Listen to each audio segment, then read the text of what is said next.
Holy crap, it has been a busy day. Hello and welcome to Wednesday. And I'm going to show you the other room so you'll know exactly what it is that we did today. At least I think you'll know immediately as I open this door and turn on this light. You will see a green screen and two chairs. One with a booster seat. It's a booster seat to make Mao taller because I'm just inherently taller than Mao. This is our setup for Until Dawn. We are doing a green screen overlay in front of the television here. There is the camera, and then we're using the studio light that we normally use for the Q&As, and we're doing it this way. We sit on those are the chairs from the kitchen. That's what I normally sit on for Morning Mario, and I do that because my profile will actually be in front of the chair, so you won't see the chair in the shot, which is good. Also, something to note, that green screen really is for one person. You gotta sit really close together to make that a two-person green screen. It's really not designed for two people, but we made it work. Sort of. One of the downsides about doing it that way is, yes, you have to sit close together, but you also have to sit pretty close to the screen. And that's bad because we have a studio light which is making a very harsh shadow behind us. So I'm a little worried that it's going to mess with the chroma key, but I mean, Dan's the one handling it, and it's Dan's problem now. I don't know if it's going to be a huge issue, but it's something that, you know, if I could do it differently, I would. Because ideally, you would be sitting pretty far ahead of the green screen, so to the camera, it's just green behind you and there's no shadows, but we didn't really have that luxury because the green screen is just not big enough for two people. We forced it to be big enough for two people, but it's not actually big enough for two people. But the agenda today was play Until Dawn. And we did. We played Until Dawn. Not all of it, but we got through quite a bit today. We had two huge blocks of it. We couldn't start recording it until Mao finished her painting, which she did today. It's beautiful, and I can't wait for people to see it. By this time it's out, so I'll tell you, it's the Star Fox painting, and it was incredible, and I absolutely love the idea, and I love the completed product. But we took care of that. Mao finished the painting. We had lunch, and then after lunch we took the camera and moved it in there, got everything set up, and then started recording Until Dawn. We recorded a good chunk of it, and then we went out for dinner, because we actually didn't have hardly anything left here to eat. Went over to Mission Barbecue. Mao had a pork sandwich. I had a pulled pork sandwich. The difference was I had mac and cheese with mine. Mao got a Mississippi mud pie. If you're not familiar with that, it's basically chocolate pudding on graham crackers. Chocolate pudding on graham crackers with like cheesecake something. I don't. Yeah, it was. I mean, it looked good. It was basically dessert. Then we came back here and we finished recording another block of Until Dawn. So at this point, I don't know exactly how much we've played. We've played a pretty good chunk of it. And I wanted to just because it takes so much effort to set everything up, and it takes Mao's equipment away from her. So I was like, okay, we really should get as much of this done as we could. Now that we've played a bit, I'm curious, Mao, what is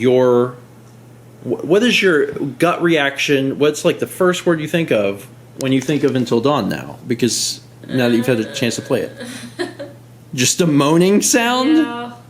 I get really anxious when we play it, and like, I don't hate it, but it's not that enjoyable because I'm always on edge about jump scares, because there are quite a few.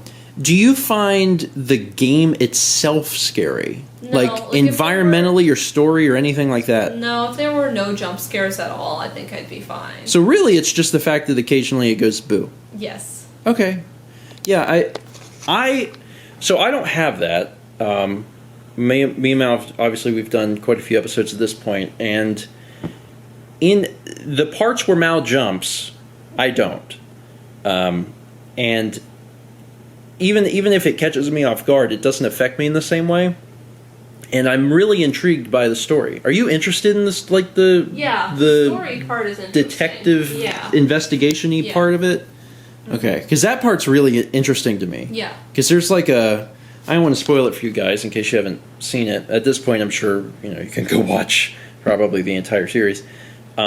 But there's a lot of, like, it's presented like cliche, you know, kids in the cabin doing all sorts of stuff, typical killer movie, whatever. But there's an underlying thing going on. There's a plot that you're trying to figure out, and there's pieces, and it's not required, which is the big thing.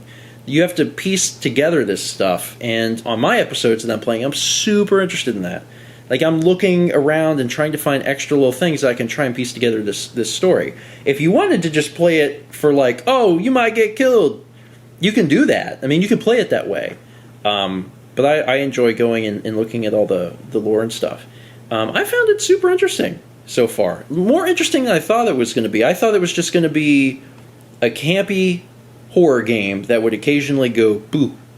And I'm actually finding the story aspect of it really interesting and really intriguing. I'm trying to figure it out.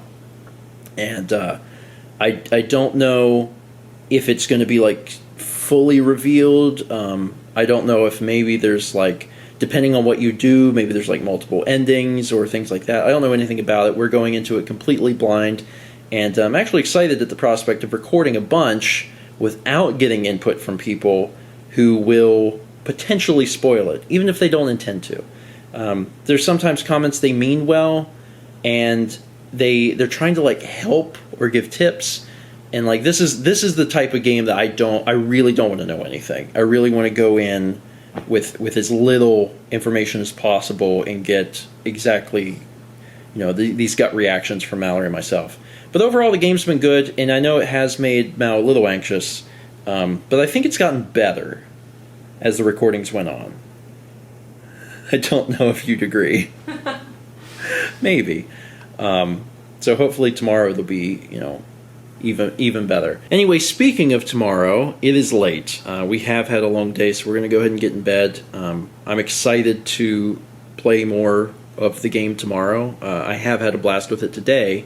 So, you know, hopefully we'll continue to have fun. It's been a lot of effort to put this together on our end, and we're going to take the stuff over to Dan probably in the morning so he can get started on it, because there's so much happening this weekend. Like, Dan has been doing really good, and he's caught up on stuff, but he's also been like, hey, when you going to get Until Dawn finished? Or the first episode finished, so he can work on it, because that comes out Saturday. And we're going to give it to him tomorrow. And then we haven't even recorded Super Nintendo Classics, and that comes out Sunday. October's a crazy month. But once we get a week from today, everything should be a lot better. And I'll be able to breathe a little bit.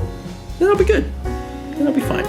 Anyway, that's it for today. Thank you guys so much for watching. And as always, let's meet back tomorrow, shall we?